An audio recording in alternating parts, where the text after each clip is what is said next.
Radhe Radhe YouTube family, कैसे हो आप सभी। मुझे उम्मीद है आप सभी खुश होंगे, स्वस्थ होंगे। तो जी जहाँ से पिछली बात को ख़त्म किया था वहीं से उसकी शुरुआत कर देते हैं। तो जी डॉक्टरों ने जो बताया उसको सुन कर के हम सभी परेशान हो गए थे कि मम्मी जी को ऐसा कैसे हो सकता है। तो जी मम्मी जी की रिपोर्ट्स में आया था कि उनको कमर में फ्रैक्चर हो गया है, जिसको हिप नेक फ्रैक्चर बोलते हैं। तो हम लोगों के समझ में नहीं आ रहा था कि उनको ऐसा कैसे हो सकता है, क्योंकि डॉक्टर बोल रहे थे कि शायद ये कहीं गिरे होंगे।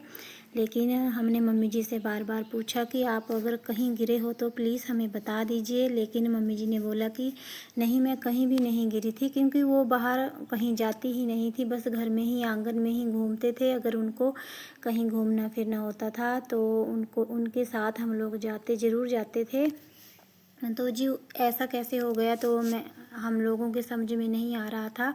तो जी डॉक्टर ने बताया, जब मैंने उनसे पूछा कि मम्मी जी तो कहीं गिरे भी नहीं, ऐसा कैसे हो सकता है, तो उन्होंने बताया कि जैसे इनको कई सालों से पैरालाइज हो गया है ना, तो उसी तरफ इनकी हड्डियां शायद कमज़ोर हो गई थी, जिसकी वजह से ये बैठते उठते ही इनकी हड्डी में फ्रैक्चर हो गया है। तो जी हम लोगों को काफ़ी ज़्यादा परेशानी का सामना करना पड़ा उन दिनों में। लेकिन हम सबसे ज़्यादा परेशान तो मम्मी जी थी, क्योंकि एक तो उनकी उम्र काफ़ी ज़्यादा थी और ऊपर से उनको इतनी बड़ी परेशानी का सामना करना पड़ रहा था।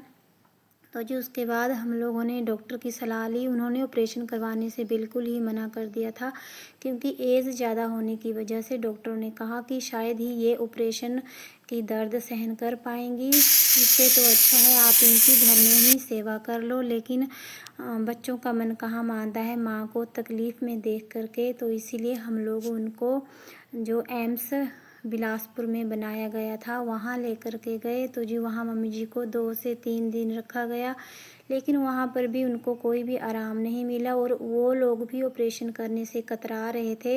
हालांकि उन्होंने बिल्कुल भी गारंटी नहीं ली ऑपरेशन के बाद ये ठीक होंगी या नहीं होंगी। तो जी उन्होंने ना ऑपरेशन से पहले एक बात हमें और बताई कि हिप नेक का ऑपरेशन करने से पहले हमें इनके ब्रेन का ऑपरेशन करना पड़ेगा, क्योंकि मम्मी जी के ब्रेन में काफ़ी सारा खून इकट्ठा हो गया था।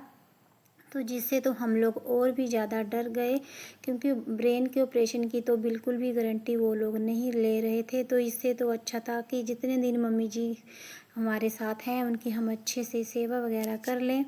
तो जी उसके बाद 2 से 3 दिन वहाँ रहने के बाद हस्बैंड जी ने डिसाइड किया कि हम लोग मम्मी जी को घर ही लेकर के चले जाएंगे।